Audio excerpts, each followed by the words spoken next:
Interesting with the music already. Those little drops of blood, they come down. It's almost like the music. It's like a note of horror as it comes. Hang on, I'm just going to play it just quickly. That. And it's blood, so you're like, okay. You're leading me to, I don't know, horror. I mean, it's called American Psycho, something like that, right? Some horrific scenes, you know, bloodbath perhaps. And then it does this. Lightens the tone, quite whimsical. It's interesting already, interesting tone. It's not even started yet. Okay, sounds a little more classical, a bit more refined. Knife comes on screen. Willem Dafoe's in this, immediately more interested. Interesting how the little touches of music set the tone for the film, I feel like. Yeah, fine dining. Cafe! Nice, hey. God, I hate this place. There he is. It's not Paul Allen. Paul Allen's on the other side of the room over there. They don't have a good bathroom to do coke in. Lucky Jew. Jesus, McDermott, what does that have to do with anything? Hey, good question. Cool it with the anti-Semitic remarks. Okay, hey, woke before his time. We love that. Although, considering I feel like he's the American Psycho, no, perhaps a front. We shall see. Only $5.70. Wow. These fellas are living different lives to me, man. $25. Oh, what a gentle little boy. Got like a nice golden retriever smile, hasn't he? Ugly bitch. I want to stab you to death and play around with your blood. Right. I guess she couldn't hear that. Yeah, establishes his character very quick, doesn't it? All white, pure, clean. Well, it seems to be a bit of an image with him, doesn't it? I'll put on an ice pack while doing my stomach crunches. I can do 1,000 now. Hey, man. Hey. Progress, you know. Jesus, though. He isn't. Okay, that's a bottom. I use a deep pore cleanser lotion. Then I apply an herb mint facial mask. Sorry, I love how serious he's playing. Of course. I love how serious he's playing it, though. Because it does feel almost comedic. I always use an aftershave lotion. Almost making fun at these types of men. Very over-serious to the point that it's almost comical. It's like, just relax. Relax. Followed by a final moisturizing protective lotion. Who's got the time? There is an idea of a Patrick Bateman. Right, an image. But there is no real me. Something illusory. Kind of getting that, yeah. Maybe you can even sense our lifestyles are probably comparable. Yeah. I simply am not there. Interesting. What story are we telling here? I'm like so intrigued. Yeah, it's so funny, isn't it? It's like, he's almost the perfect man. He's in shape, he's doing his crunches, he's going to lunch, he's got a lot of money, he's got friends, you know, taking care of himself, and it's all a sham. It's almost a commentary on you know, this kind of lifestyle too. You know, very individual to him. I feel like this is very much kind of almost a character study. You know, he is who he is. But yeah, I'll be interested to see if they do any more with that as a commentary, you know, of this hyper kind of corporate business, money, almost capitalist kind of, yeah, commentary coming through. We'll see if it kind of delves deeper into that, or you know, like I say, just kind of hones in, fine tunes in on him as a character, his journey. Something romantic? No. Silly. Yeah, I know it's all fake, but he has got a very charming demeanor. You don't like this, I take it. You're prettier than that. I like high heels. Okay, she's into you, so she's gonna dress however you want, mate, I feel like. But dude, dress how you want, man. Yeah, he's almost cut out everything in his life that's frivolous, almost, hasn't he? And lots of chocolate truffles. Hey, hello, mate. But Evelyn, my supposed fiancée, keeps buzzing in my ear. Oh, God. Get married, have a wedding. No, I can't take the time off work. Father practically owns the company, you can do anything you like, silly. Oh, okay. Privilege. Because I want to fit in. Right. That maybe says it all, actually. Perhaps, I mean, he's doing that to, obviously, I guess, mask perhaps his psychotic nature. But how many other people do you find nowadays that are like, yeah, I just do it? You know, if you really ask yourself the question, how many things are we doing in our life just to fit in? Do you want to do that? Yes, no, then that's your answer. And perhaps we're working towards a message of, you know, this Patrick Bateman, very out there perhaps as a character. I do wonder if, you know, the message of the film, what we're going to perhaps end on or move towards is this idea of actually how many of us, as much as we are not like Patrick Bateman as a person, how many of us are doing the same thing he's doing? Putting on a front. We don't know who we are because we put on all these faces. We want to just fit in as opposed to just being ourselves, right? Maybe almost, maybe that's the journey. A journey of discovery, you know, trying to find out or find a sense of self. We'll see. And then her boyfriend's stash. It does offend me that he's called Stash and he ain't got a mustache. Do you know what I mean? Like, we need to sort that out. What's going on? Timothy, Bryce, and Evelyn are having an affair. I'm almost completely indifferent as to whether Evelyn knows I'm having an affair. God. Okay. Do you think Soho is becoming too commercial? I read that. Yes, I read that. What do you think though, mate? You read that. So devoid of personality, of opinion. And it feels like we're seeing more and more, you know, these people. He just went around the table, right? My fiancé-to-be is cheating on me, having an affair. I'm doing the same thing.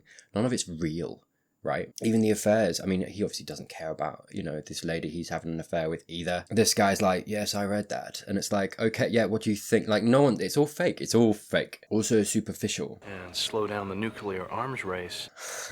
And world hunger. Hey. While also promoting equal rights for women. I wish he believed that. He's modelling himself as the perfect person, isn't he? A film of masks, of faces, of fakeness, of what is real, what isn't. Unless materialism in young people. Mate, you have got too much oil in your hair to be laughing at anything other than yourself. Hello? Yeah, kind of creepy, not gonna lie. Oh, no. Hey, he's a good-looking guy and get away with it, I guess. I will kill you. Yeah. Oh, well, it's cranberry juice, granite. Is it? Really? Mm-hmm. Yeah. X for doubt. Thinking Dorsia. Dorsey is nice. Is it? It must be very nice. Dorsia.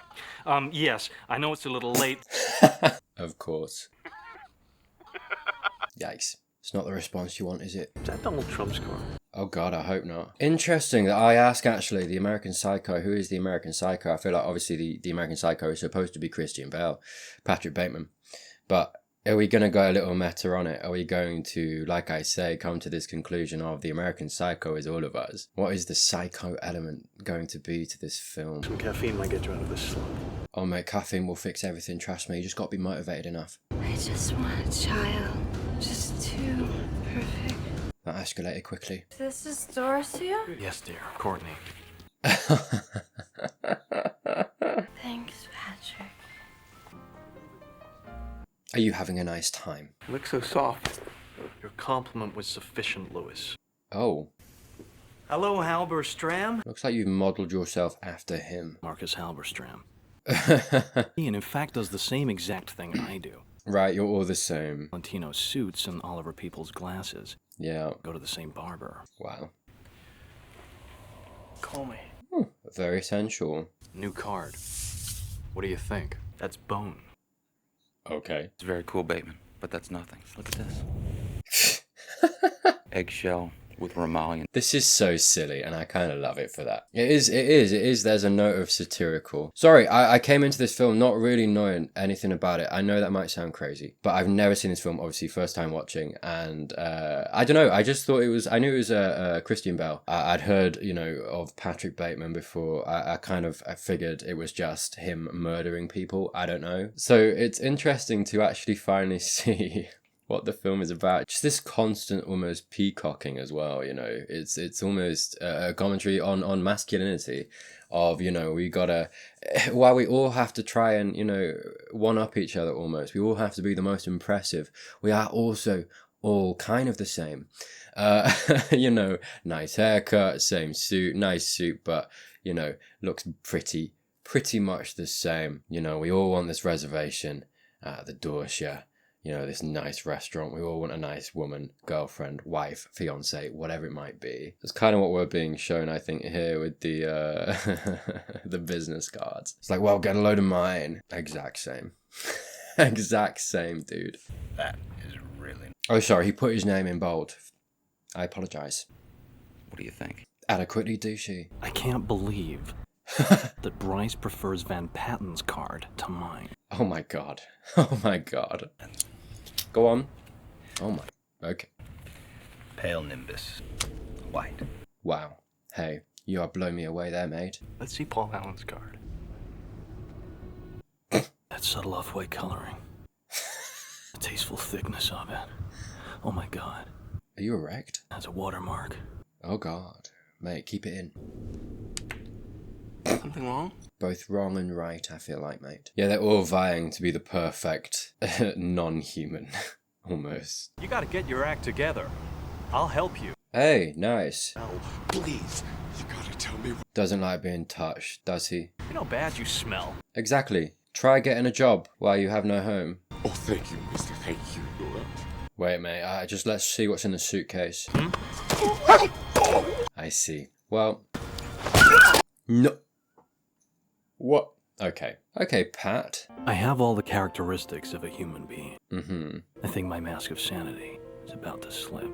And it's weird, isn't it? It's because, like, he almost knows himself, I feel like, better than those other men around that boardroom table. This scene here and his inner monologue talking about, you know, he's very self-aware. This mask that he's putting on, all of this perfect human that he's trying to embody, to fit in, only exists because he knows himself so well. I'd argue that a lot of the other guys around the table don't know why they're doing it. They're just going along with it. And it almost takes less self-awareness to do that in some cases. So it's interesting. He's kind of this juxtaposition of trying to fit in, almost fake, but very purposefully fake. He knows he's doing it, and I don't think a lot of people necessarily always know they're doing it, right? And I think there's some semblance of knowing, of self-awareness, of he knows who he is, and that's why he's doing it. So it's kind of interesting in a certain way. It's almost that thing of like, God, if a guy like this knows himself more than someone who doesn't have those psychotic tendencies, what does that say about the rest of us? He's maybe almost an example trying to exemplify this idea of the rest of us being so inhuman, if we're almost less human than this guy doing these horrible things, right? In the sense of, if we're asking the question of who are we, why are we doing these things? He has more of a grasp of that than I think some people who aren't psychotic. And it's almost that message, right? Of learn who you are, learn what you want, because this guy knows. Hey Hamilton, have a holly jolly Christmas. Been here the entire time, you just didn't see me. Patrick, why is he calling you Marcus? Yeah, he's almost modelling himself off this Alan guy, isn't he? It's the perfect model, right? I mean, we started the scene in the restaurant and he knew exactly where he was sat. We should have gone to Dorsia. Nobody goes there anymore. Is that Ivana Trump? They're a little obsessed with Trumps, aren't they? Well, I could tell you that, Halberstram, but they don't have to kill you. I love that he doesn't know his name. Did you know I'm utterly insane? Great tan, Marcus. Yeah, he keeps saying all of these horrible things, and it's like no one's listening every single time. And again, it's this everything so far in this film seems to be this example of superficiality. None of us are really listening. None of us are paying attention. None of us know who we are. It's almost this example of anti-humanity. It's what the film kind of feels like a little bit, at least so far. Evelyn Williams. Evelyn, great. Goes out with that loser. Oh, that's a meme. Sorry. I had no idea. That's such an understated moment. That's so weird. Goes out with that loser Patrick Bateman. What a dork. Amazing. Oh god. Is this guy gonna die? The whole album has a clear, crisp sound. Okay, god. He's been compared to Elvis Costello. Her cynical sense of humor. Oh god. Is that a raincoat? Yes, it is. I think their undisputed masterpiece is Hip to Be Square. Most people probably don't listen to the lyrics, but they should, because it's not just about the pleasures of conformity. God. He was kind of embodying a bit of Jim Carrey there, you know?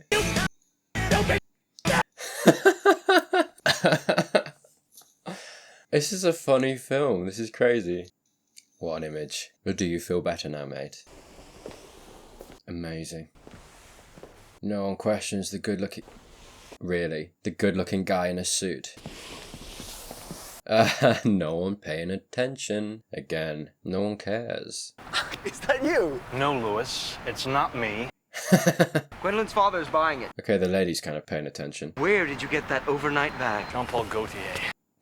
Yeah, this very horrible act, this very horrible thing, shrouded in high fashion. As long as it's expensive enough, as long as it's got enough glamour and money thrown at it, no one really cares. Paul's apartment is obviously more expensive than mine. Tell him I'm at lunch. It's only 10:30. Early lunch. There are definite do's and don'ts, good buddy, of wearing a bold... Oh, hello, mate. Okay. Got it. Sorry about that. Sorry, I should have made an appointment. That's okay, mate. I'm happy to have you here. I'm Donald Kimball.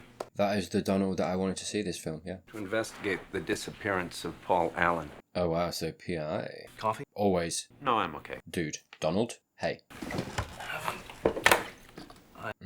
That's a genuine thing. It's very clean. It's a small note, but this need he has for cleanliness, sterilization, mirrors how he seeks a life that's similarly sterile, devoid of anything that doesn't do exactly as he wants. This bland, conforming life in which he fits in. Nothing superfluous. It represents that, I think. Bit of a germaphobe. Hey man, I know how he feels. Not loving how much we've got in common, actually. Not the murdering bit. Sorry, not the murdering. I should clarify. American Gardens building. Very nice.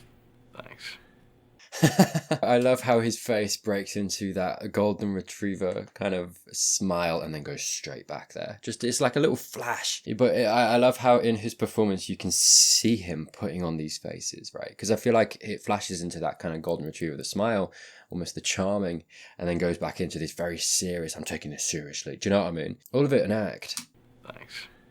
There, yeah. I hope I'm not being cross-examined here. You feel like that? No, not really. I love as well like the selection of camera shots and the I think the choices to keep going into their faces, right? The close-ups. It's almost jarring in a certain way, kind of disturbing, right? It kind of injects a little bit of tenseness into the scene. You feel like that?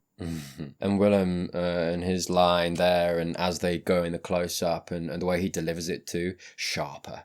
You know, a little bit of danger there, a little bit of seriousness. Contrasted previously to, you know, before that close-up shot, these wider shots here. That Yale thing. And the conversation being very casual, very easy, not serious. Feel like that? Do you know what I mean? The contrasted shots, the tone in each shot, and the words being exchanged in each shot, like I say, jarring. And I feel like it builds this tension. He had a yacht? No, he just hung out there. And where did he go to school? Don't you know this? That's so interesting how they keep doing this. Because look at this shot here. It's not as close to Christian's face. And the conversation is more casual. On the close-ups, it seems to be serious, sharp, different in tone. It's such an interesting kind of feeling that I feel like it strikes in the audience. It kind of has you on the edge of your seat. That's the kind of the effect that it has, I think. And it's quite subtle. It puts you ill at ease. It, like I say, promotes that tension, and it keeps doing it. This scene is designed to do that. But has anyone seen him in London? Actually, yes. Yeah, because you all look the same. People just disappear. Eerie. Really eerie. Like this conversation. How you feeling? Okay. This relaxes you, huh? He's a stressed little boy. Did you take a credit card? I'd like a girl, early 20s, blonde. My name's Paul Allen. Amazing. This is a great night for her. Unless it ends badly, in which case probably not worth it. So, what were we interviewing for? don't you want to know what I do? No. I work on Wall Street. You've paid for them to be here. They do not care about you. You have a really nice place here, Paul. Nice. Cracking, mate. You smashed that. How much did you pay for it? That's none of your business, Christine. Dude. Hey, do you know what? Do you like Phil Collins? I do. Yeah, I saw Tarzan, mate. Changed my life. Not gonna lie. You can practically hear every new... Oh, we're filming. Sabrina, don't just stare at it. Eat it. Okay. Sorry, I can't show you this, man. I apologize. Most of it, probably. Hey, they're all in very good shape. Do you know what I mean? Yeah. It's almost this scene. I mean, you know, we saw previous to this, he wasn't doing okay. Willem Dafoe comes in, almost trying to ruin this image of perfection he is trying to create for himself. We've got these two women here. It's almost like, I mean, you know, the idea of a threesome, I feel like in, you know, masculine spaces is arrayed as this top of the top. It's, you know, the pinnacle of a sexual experience for a man, right? Typically. Generally, we've seen, you know, many conversations now where he kind of lords his intellectualism over people. He did the same with Paul Allen, you know, he did the same with him before he killed him, doing the same with these girls here. Very much this kind of, look how clever I am, you know, all of these things that I think he assigns value to in the spheres that he moves around in. Like I say, this very masculine world, threesome, intellectualism, you know, rattling off all of these ways in which he appreciates all of these artists, why he appreciates certain albums over others, etc., etc. And then what does he do? He arrays this camera up, this memento of this moment, so he can remind himself how much of a king he is, right? And then, you know, as we get the scene, he's flexing his biceps, looking at himself as he's doing it. Look how in shape I am. Look how good I look. You know, this very this scene that is arrayed as it is, and there's so much insecurity in it. Willem Dafoe comes in, starts to try and shatter this image, and he needs to reassert it. You know, almost overcompensate. That's what that was, I feel like. American Psycho. Because I feel like a lot of the ways that I feel like that's a normal thing that a lot of people do. Almost, you know, you're hurt, you're kind of made to feel a little bit insecure in yourself. You're not king of your world, and what do? You overcompensate. You try to do something that makes you feel good, and sure, that can absolutely, you know, you can manifest that in a way that is healthier and actually making you feel better about yourself or whatever it might be. But I think it speaks from a place of insecurity, but, you know, existing in a place of insecurity, that you feel the need to do that, right? Fragile. He's fragile. And there's almost this image of fragile masculinity. Oh, we are doing this. Okay. Huh. Yeah, they left pretty quick though. She had a nosebleed. Not ideal, but hey, they got away alive. But yeah, obviously the notes of misogyny in the film too, right? This objectification of women, which I feel like is tied to, I think, the things that we are seeing in this film. This kind of masculinity that is a little bit unhealthier, a little bit, you know, rooted in locker room talk, fancy suits and superficial relationships, superficial emotions. And by the way, sorry, because I know there'll be some people out there, and, you know, when I speak about this sort of stuff, masculinity doesn't have to be that, and isn't necessarily that, but I think there is a certain shade of it that still exists today that I think is I mean, this film is kind of going to show it how empty it is. This constant need to compete, this constant need to be better, to be king of your world. It's very selfish, very insecure place. And I think it only hurts those around you. It's what we're seeing. You know, Patrick, you know, doing great harm to those around him, but also hurts yourself. You know, it puts you in a place where you're constantly having to make yourself feel secure again. You know, your world is so fragile that it can be cracked by the simplest of conversations. And it's unhealthy, right? It's not to say that masculinity is inherently bad or unhealthy, but this kind of iteration of it is. If they have a good personality and they're not great looking, then who cares?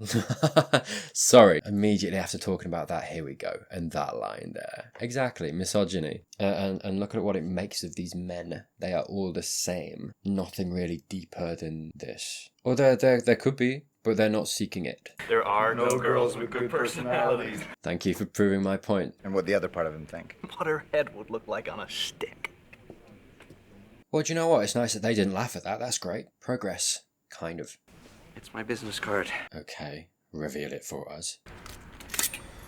It's so interesting, that sound. It's almost like an unsheathing knife, you know, and it kind of evokes this idea of this is their weapon. These business cards are their weapons, right? And you are your weapon, right? All of that emphasis given onto them in the scene we saw before of them all comparing. It's almost a measuring contest, you know, whose is most impressive. That sound, yeah, it's almost like a knife, isn't it? Unsheathing. They're all vice president too. Again, the film doing all it can to kind of show these guys are just, they're so bland as to be all the same. There's barely any differences because they're all trying to be the same thing, and it leeches them of humanity. A very satirical film as well. It's kind of sad to watch in a certain way, but, you know, pulling off the comedy too, and arraying these things as awful. Oh, hello. Really? Yeah. He did say they were getting worse, these impulses. Okay. Did you finish, mate? Is he just weeing on you? What's going on? What? Patrick, why here? I've seen you looking at me. Oh. Hot boy. You can't know how long I wanted this ever since that... His penis is still out, isn't it? What is it? Where are you going? Do you know what, mate? To be fair, your attitude is pretty good considering this is your idea of normal in the way that he approached you here, in the way you assumed what he wanted. Do you know what I mean? hey, mate, you need a bit more romance in your life. That's what I'm saying. Yeah, also that fragile masculinity involved in any kind of implication of possibly God. Oh my God, how bad would it be if you were homosexual? He goes and he's sweating, washing his hands, feverishly. I gotta go. It's so fragile, so fragile. You can't have anything shatter your masculinity, who you are, and it means that you're barely a person.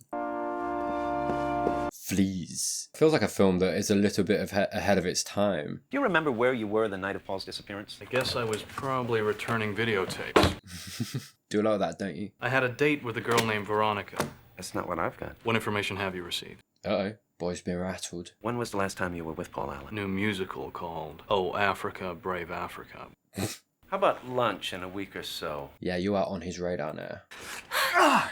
There we have it. Okay, the overcompensation again. His attachment of sex to his sense of value, of his own sense of what he should be as a man, a powerful man. Sex with, to his mind, this person that is lesser. Can we talk? You look marvelous. No. Come on. There's nothing to say. Isn't that special? Patrick. Hey, could this be an actual real conversation? Feels like it. And he's out of his depth. If I don't see you before Easter, have a nice one, okay? Hey, fair enough. Bit of value for yourself, mate. Good for you. You too. Patrick? Nothing. Never really saying it, never really talking, are we? Nothing was really said there. And what happened?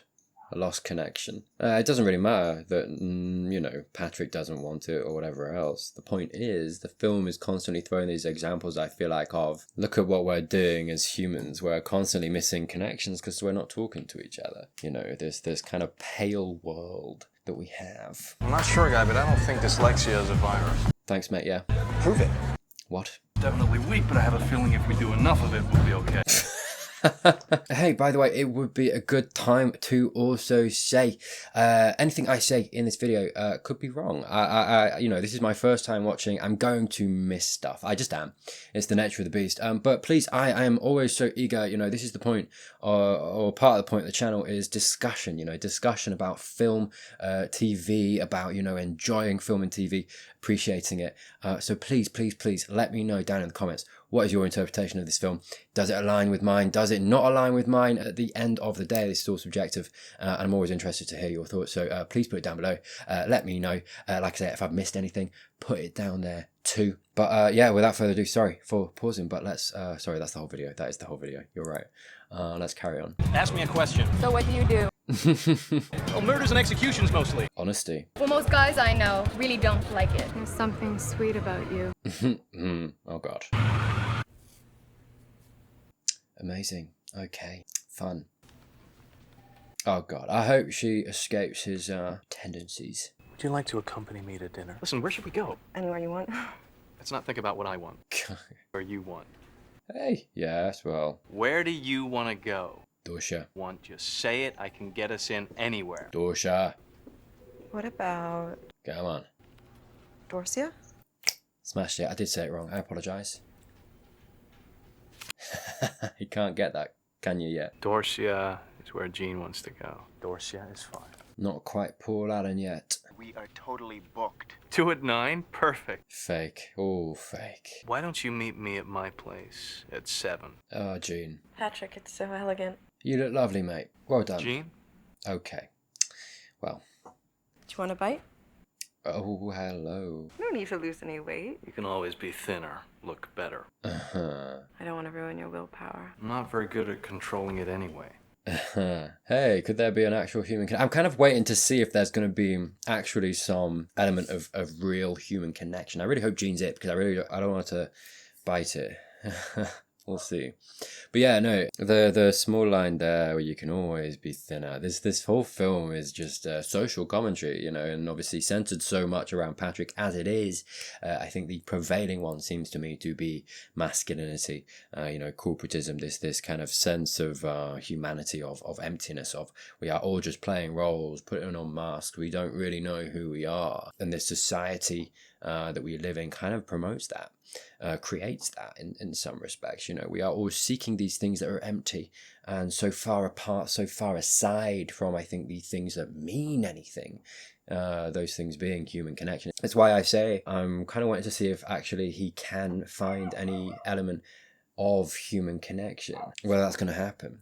I don't know. It's going to be interesting to see how this film kind of ends and what it ends on, and whether it is just going to be a straight shot to the end and he's going to get, you know, revealed, he's going to get found out. Maybe there's going to be an element of he gets away with it because he is the, you know, he finally achieves that perfect self, and that's all society cares about, so he just gets away with whatever he wants. Or like I say, whether he gets uncovered and goes away, or you know, something. We'll see what that's what I mean. It's kind of interesting. They can go, I feel like, a few different ways, which would, I think, still be in line with, I think, what they're trying to go for or in this film, you know. What do you really want to do with your life?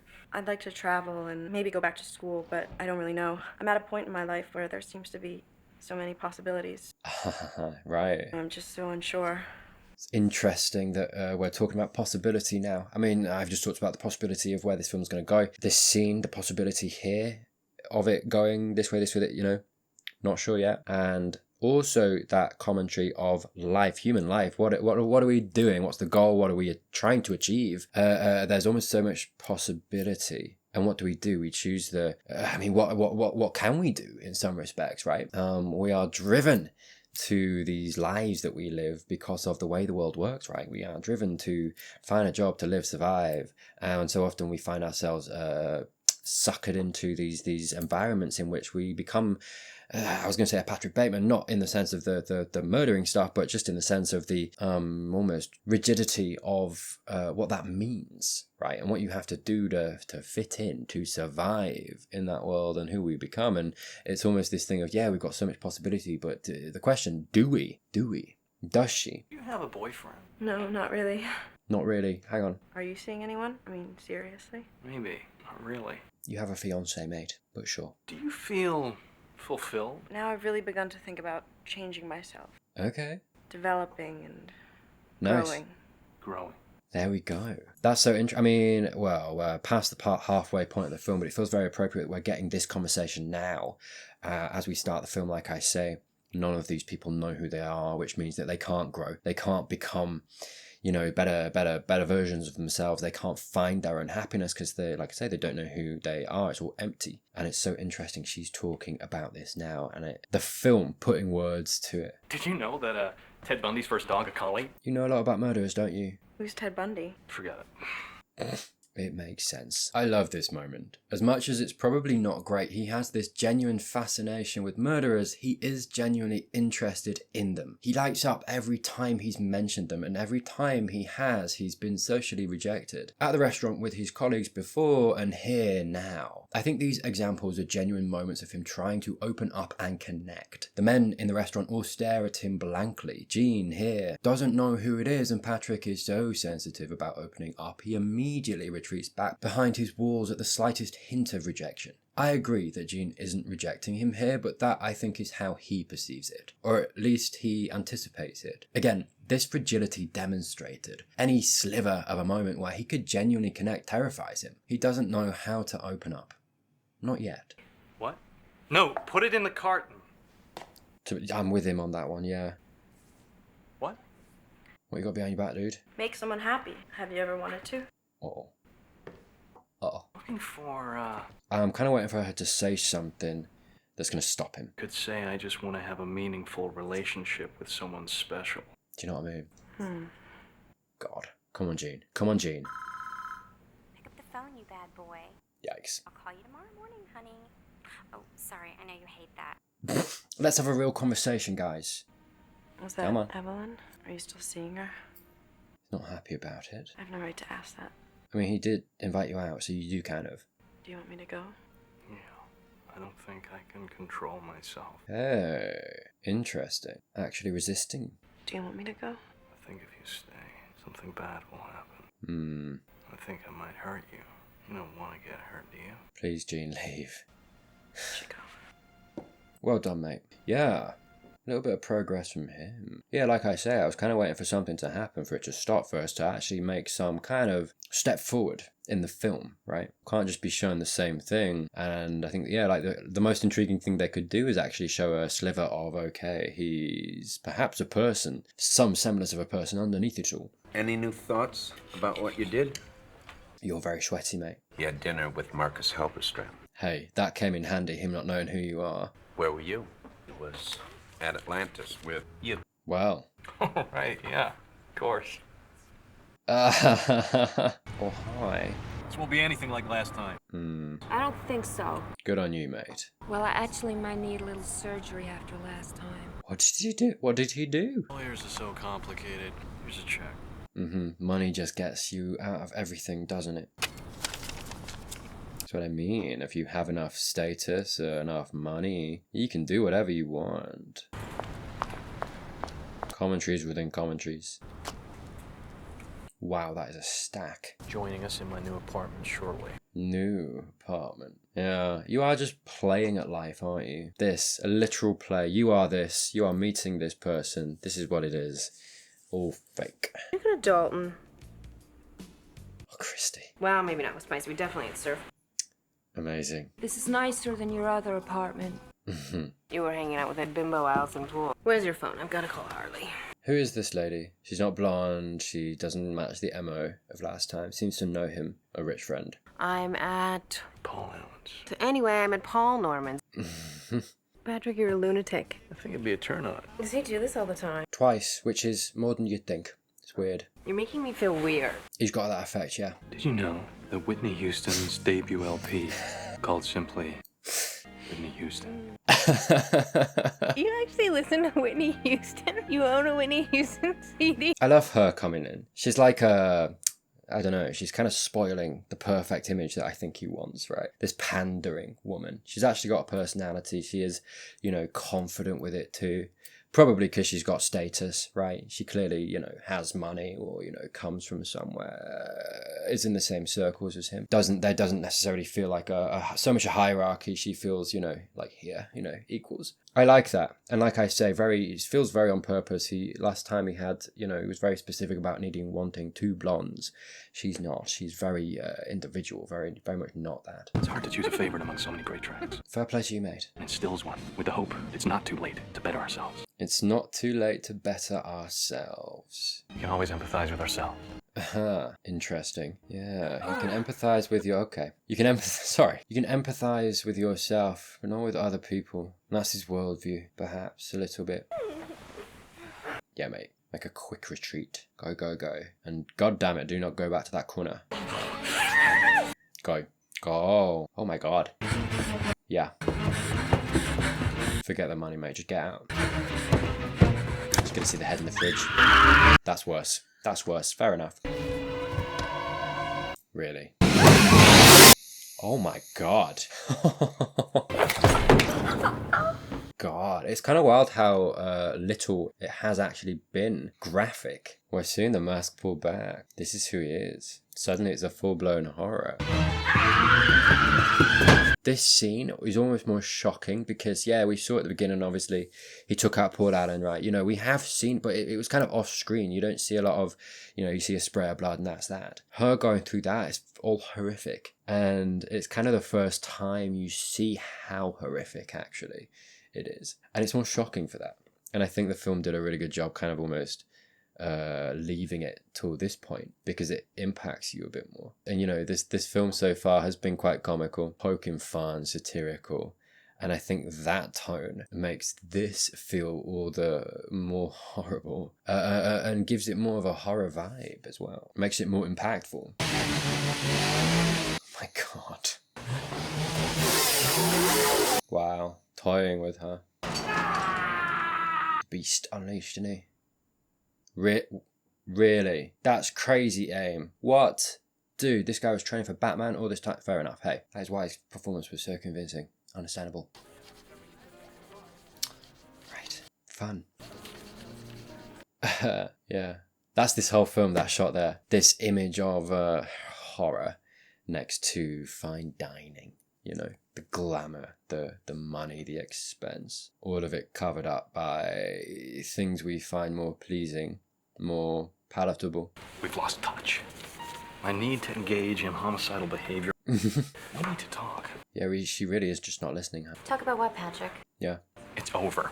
So funny. His repeated honesty. And it's interesting, isn't it, as well? Because, like, you know, no one's listening, right? But also it kind of just speak to me, at least, of this thing of he's trying to reach out, but no one's listening. He wants to, but he can't connect in this world to anybody either. I mean, God, what would she say? But that's not the point, right? It's kind of this image of lost connection or failed connection, you know, and it's like an example of how often does that happen? How often do we really kind of break through it all the facade, all the whatever it is, to the person underneath? Now, are we having coffee? Please. I don't think we should see each other anymore. But your friends are my friends, and my friends are your friends. And it just makes sense. I've thought about that. You can have them.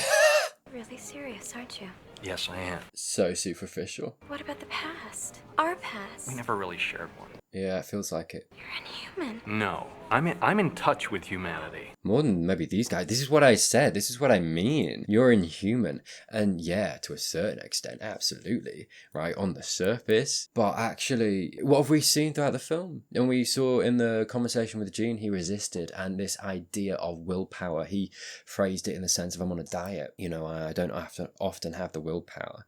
But he displayed some in that room that night. He clearly wants to, and he has this urge that he can't control, but he's trying to, right? This self-awareness, this overwhelming self-awareness that he has of him, and trying to exert some willpower, trying to better himself, be better, right? And the intellectual musings that he keeps having too, and the last one that we had of him talking about the Whitney Houston album, he said that too. But yeah, like I said at the beginning of the film, I felt like it going the way of, you know, we were seeing so many people that were so empty, so superficial, that I feel like the film perhaps was trying to create someone like Patrick Bateman to put next to them to show actually how twisted it is that someone like him is more human than they are. And what does that tell you? Yeah. What a stark, what a kind of almost twisted but beautiful message coming through this film, and so much more the gut punch, sucker punch for it, that it's coming out of his mouth, and that the only humanity that we are being shown almost in this film is perhaps the glimpses that we're seeing in him, in his attempt to be at least incrementally better. He's the only one that seems to be doing it, other than, you know, perhaps the women that he's been bringing back to his apartment that have been more human. You know, Christy, for example, seemed like a normal human. Jean, you know, a normal human, seeking to better herself, well-adjusted. What do you want to do in life? Oh, I don't know, I've got plans though. And sorry, you know, the cannibalism too, you know, that we just saw of him, you know, biting his victims. It's almost this representation of trying to, you know, what is it? It's taking people into himself. It's his trying, and that's what he's been trying to do and been doing the entire film, albeit in a less obvious way, less literal way, in that he's trying to model himself as the perfect human to offset this person that he knows he is. You know, the cannibalism almost is a crude, violent example of that. This need that I feel like he feels to try to assimilate people, humanity into himself, to try to, like I say, offset these urges that he has. It's a really interesting character study, you know, Patrick Bateman. You're not terribly important to me. I've assessed the situation and I'm going. Leaving. But where? I have to return some videotapes. This film's so funny too. Here, kitty kitty.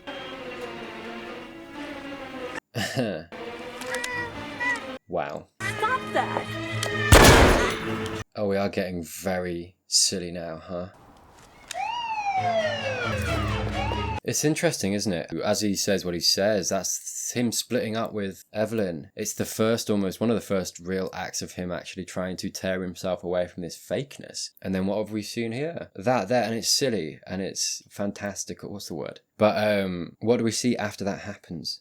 His true self comes out. The ATM recognizes him. Feed me a stray cat, because it knows he will. That's what that is, recognition. I see you, because he is pulling back the layers of that mask. And then what does he do? He's unashamed and then he shoots the old lady. Sirens. Everyone sees him now, right? This one decision in breaking up with Evelyn, that's probably the most real decision that he's done this entire film. You know, the first time perhaps that he's listened to himself and what he wants. And then it's a snowball effect. Everybody sees him. And as much as it's been arrayed as this bad thing right now, right? It is this thing of, that's what you should do. It's scary. That's the point, right? That's what we're being shown. Him doing that is scary. And people will see him for the first time, but that's what we should all be doing. Just being ourselves, stripping away the masks and, you know, meeting people, connecting people as ourselves. I mean, that's, you know, my take. Get on the ground!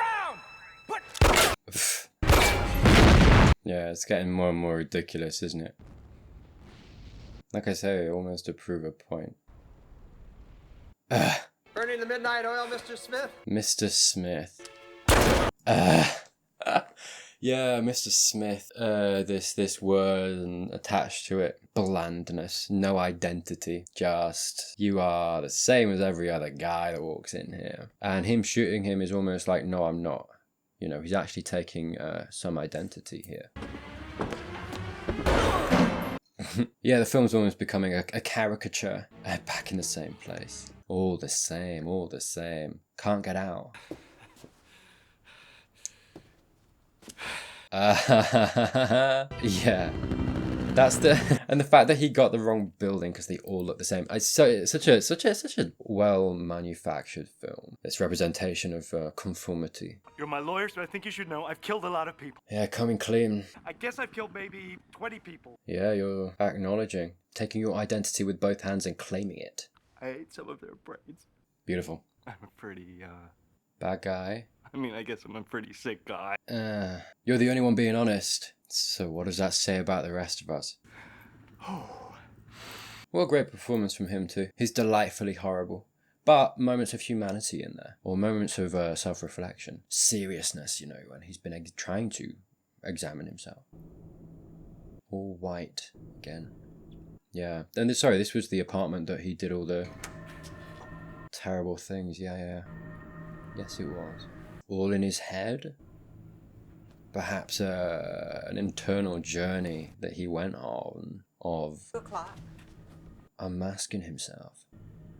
And it's so interesting. Sorry, as he comes in with the mask on and he rips it off. As I say that, yeah, unmasking himself. You saw the ad in the Times? I mean, yeah. There was no ad in the Times. Don't make any trouble, please. I suggest you go. Interesting. Don't come back. I won't. Maybe almost a don't come back to this, not just this place, but the place that you thought that was. Don't go back to the murdering. You have a chance here. I'll be honest, I'm a little confused. But that's okay. I'm intrigued. That lady seemed to know something. Just say no! Very much an unburdening for him, isn't it? Freedom, almost. What was it, the model in the club who was like, yeah, most people in what you do don't enjoy it. That thing of, yeah, that corporate life, a lot of them don't. They're driven perhaps by other things, you know, whatever it might be. Each individual to them. But, you know, the job itself, or perhaps even asking the question of like, are they really happy? You know, drug fueled, okay, lots of money, superficially happy, but happy truly? Coming back to him now of like, wasn't making him happy. Maybe even driving him insane. Driving him to this psychosis. Keep your shirt on. Maybe lose the suspenders. Who dat? This country by the end of the 90s. This is going to be like Paul Allen. Did you get my message? Oh, his lawyer. Jesus, yes, that was hilarious. That was you, wasn't it? Escort girls, that's fabulous. Didn't believe him. By the way, Davis, how's Cynthia? Davis. The whole message I left on your machine was true. I really must be going now. No, listen. Yeah, listen, no one listening. I'm not Davis. No one knows who you are because you are all the same. I keep saying it, I'm sorry. Don't you recognize me? There's no connection here in this world. You're my lawyer. Is he? I'm starting to doubt. I killed Paul Allen. But that's simply not possible. Go ahead. Why isn't it possible? Is he still alive? I had dinner with Paul Allen twice in London.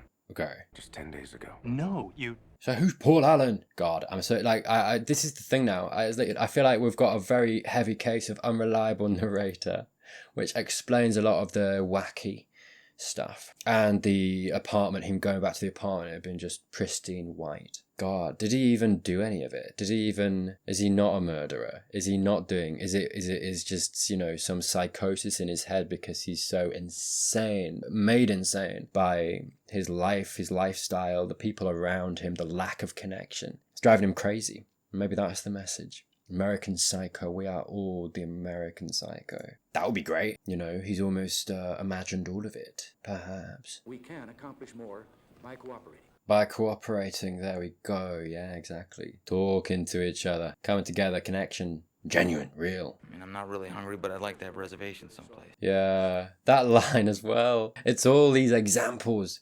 The thing that actually, you know, you go to a restaurant for to feel sated, to feel, you know, food is sustenance, right? I don't really want it to actually for the thing that it's there for. I want it for some artificial, superficial reason. He presents himself as this harmless old codger, but inside, yeah, it presents himself, the mask. But inside doesn't matter. Inside doesn't matter. It's all about what you present. What do you think? Whatever. What do you think? Whatever. I don't think. Yeah, he's almost looking around like, who are these people? What am I doing? All the mayhem I have caused, I have now surpassed. You're past it all, yeah? My punishment continues to elude me, and I gain no deeper knowledge of myself. This confession has meant nothing. Because nothing's truly changed. That's crazy. I love that ending. Yeah. Hang on, I'm gonna go back briefly. I think, There is no catharsis. Yeah, what was it? I think I did say that earlier in the film. It would be interesting, actually, if he just got away with it all, or whatever it might be, or got off scot-free, nothing really, no consequences, nothing happened. And it's like, it's this image of if you present yourself the right way, or you have the privilege that he has, there are no consequences. It doesn't matter as long as you fit in. As long as you fit in, nothing else matters. Who you are on the inside doesn't matter. And it's this very inhuman image, the American Psycho, Patrick Bateman. It's this thing of, you don't necessarily have to be, you know, killing and doing what he's been doing or not doing or whatever, wherever you come down on. I'm more inclined to think that, you know, perhaps it's all been in his head and he's just been driving himself insane because he is so stifled, so choking on his own pain. This is what he's ending on. It's what he's saying, right? My pain. But he's almost this example of a person, example of insanity and this society that we have creating that. There's no choice. How many people are this, but just shove it aside, just get on with it and embody what they feel like we're meant to fit in, to conform. Right, with the status quo of things, with, you know... It's interesting. I think it's a film that... Sorry, I'll play this. Play this out. My punishment continues to elude me. There's no punishment. No punishment at all. As long as you follow the rules and you fit in, you can kind of do whatever you want. Deeper knowledge of myself. And I gained no deeper knowledge of myself, which is inherently, at least in my mind, and I think that's the point of what it's going for here, is the point of humanity, of being a human, is to, you know, better yourself, to discover who you are, find your heart. That's the path to happiness. That's the way to do it. It's something that he's been seeking the entire film and he can't get it. Not in this corporate life, this corporate world, this, you know, surrounded by these people as he is. He can't. And he just wants to inflict that pain. Because God, what else can he do, right? What a horrific existence. And it's this kind of almost representation of how many people's existence is it, actually. This confession has meant nothing.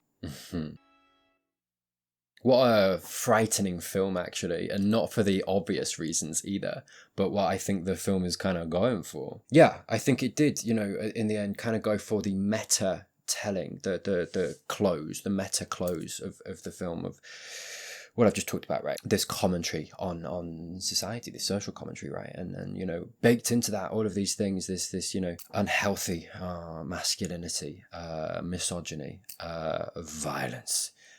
What does modern life do to us? It's interesting because I think it is a film of its time, you know, released in 2000, and I think that probably was, you know, more so the case back then, right? I think now we've got social media, I think collectively to some extent are a little bit more aware, a little bit more self-examining. You know, look, this kind of thing in its own form exists, I think, today too. Perhaps maybe not quite in the same way, I would say, but it still exists. right? I think it's still a film that I think, you know, can be translated onto other experiences. I don't think the title American Psycho is particularly referring necessarily to his, you know, the psychotic nature, tendencies that he's having or not having. I don't honestly think he was committing all of those killings, right? I think it was all in his head. I think it was almost a desire, a thing of, he was, yeah, like I say, so tortured, so lacking in connection, so failing in his, you know, desire to find deeper meaning of himself, of what his existence is. You know, we had that lovely conversation with Jean, and she's talking about, you know, he's like, what do you want? And she's talking about, well, I want to travel, I want to do this, I want to, etc., etc. That's what he was seeking, and it's probably why he didn't do anything in the end as well. Like, and I think why in that scene there's no representation of him taking her out, because it represents him pulling back and having the willpower, because she is seeking the same thing he is. But to him, and as we close on the film and as we close it out, he goes up to his lawyer and he says, no, I'm you know, I was being honest, and he doesn't believe him. He can't do good. He's trying to confess, and it achieves nothing. And that is so unattainable to him, and how frightening is that. Self-improvement, deeper understanding, deeper knowledge of oneself, out of his grasp. So far out of his grasp. Anyway, that was American Psycho. Thank you, God, so much for watching if you've made it to the end. Hey, if you liked this video, the format of this video, it is a bit more commentary, analysis focused. If you liked the format of it, I do other regular shows. I do Buffy the Vampire Slayer, I do Better Call Saul, and The Good Place, or maybe not actually at the time of this video coming out, but they will be on my channel. I'm going on to do Severance and Angel as well. So hey, if you liked it, a lot more content, a lot more movie commentaries that I've done too. So yeah, go wild. God, thank you as always to my patrons, my YouTube members. Genuinely thank you for your support. I've got early access to all my videos down in the description if you're interested. But hey, there will be some videos on your screen right now. Please do consider clicking on either of those. But hey, subscribe if you haven't already, like the video if you haven't already. But that's it from me, and hopefully I'll see you in the next one.